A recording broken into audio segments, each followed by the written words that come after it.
Hello बच्चों, let's read this question. The question say that which out of the following compound does not exist? Option A BF3, option B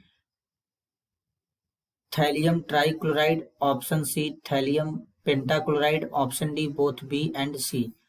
First of all, key concept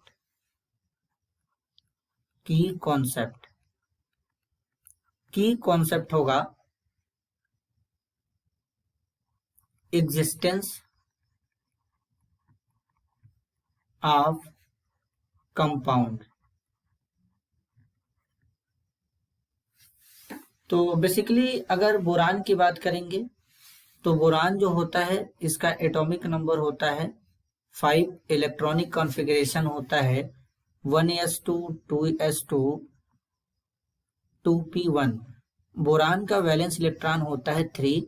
अब boron का जो s का एक electron है वो p में चला जाता है एक्साइटेड स्टेट में, तो बोरान के पास 3 अनपेयर्ड इलेक्ट्रॉन हो जाते हैं 2s1 2px1 2py1 2pz0। 3 unpaired electron हो जाते हैं, तो जिसके कारण बोरान 3 बॉन्ड इजीली बना लेता है।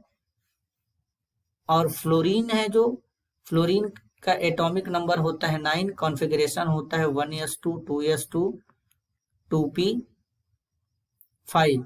तो फ्लोरीन का वैलेंस इलेक्ट्रॉन जो होता है वो 7 होता है। अब p में मैक्सिमम इलेक्ट्रॉन 6 भरे जाते हैं और यहाँ पर 5 भरा गया है। इसका मतलब फ्लोरीन को एक इलेक्ट्रॉन चाहिए बॉन्ड बनाने के लिए, तो एक फ्लोरीन के पास एक अनपेयर्ड इलेक्ट्रॉन है, 3 फ्लोरीन के पास 3 अनपेयर्ड इलेक्ट्रॉन होंगे। अब बोरान के पास भी 3 अनपेयर्ड इलेक्ट्रॉन है, तो बॉन्डिंग हो जाता है इजिली, और BF3 जो होता है ये इजिली एग्जिस्ट कर जाता है। अब अगर बात करें थैलियम के ऊपर, तो बेसिकली जो थैलियम होता है इसका एटॉमिक नंबर होता है 81, कॉन्फ़िगरेशन होता है xenon 4f14 5d10 6s2 6p1। अब इसका वैलेंस इलेक्ट्रॉन जो होता है 3 होता है, तो बेसिकली थैलियम जो होता है ये +1 और +3 ऑक्सीडेशन स्टेट में एग्जिस्ट करता है। इसके अलावा थैलियम जो होता है +5 ऑक्सीडेशन स्टेट में एग्जिस्ट नहीं करता है। तो बेसिकली जब क्लोरीन जो होता है, क्लोरीन का एटॉमिक नंबर होता है वो 17 होता है, इलेक्ट्रॉनिक कॉन्फ़िगरेशन होता है 1s2 2s2 2p6 3s2 3p5। इसका वैलेंस इलेक्ट्रॉन 7 होता है, p में मैक्सिमम 6 भरे जाते हैं, यहाँ पर 5 है।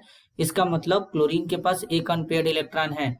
तो बेसिकली जब थैलियम है, थैलियम के साथ में एक क्लोरीन इस तरीके से ऐड हो जाएगा तो थैलियम क्लोराइड का फॉर्मेशन इजीली हो जाता है, तो ये एग्जिस्ट करता है और ये स्टेबल भी होता है। लेकिन जब थैलियम के साथ में 3 क्लोरीन जुड़ता है तो ये एग्जिस्ट करता है, लेकिन ये थोड़ा अनस्टेबल होता है, इनर्ट पेयर इफेक्ट होता है। इसके पीछे का रीजन, ये जो s का इलेक्ट्रॉन है इसका अनपेयर नहीं हो पाता है, p में नहीं जा पाता है, क्योंकि इन s और p के बीच में एनर्जी गैप ज्यादा हो जाता है, तो इसको इनर्ट पेयर इफेक्ट कहते हैं।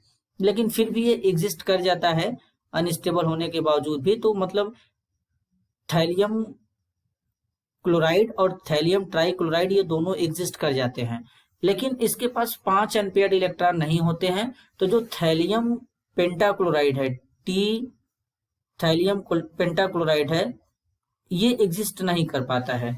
तो इसके रिगार्डिंग यहाँ पर जो है ऑप्शन सी TlCl5 ये एग्जिस्ट नहीं कर पाता है, तो करेक्ट आंसर होगा option C. This is your answer. I hope you understood it well. All the best.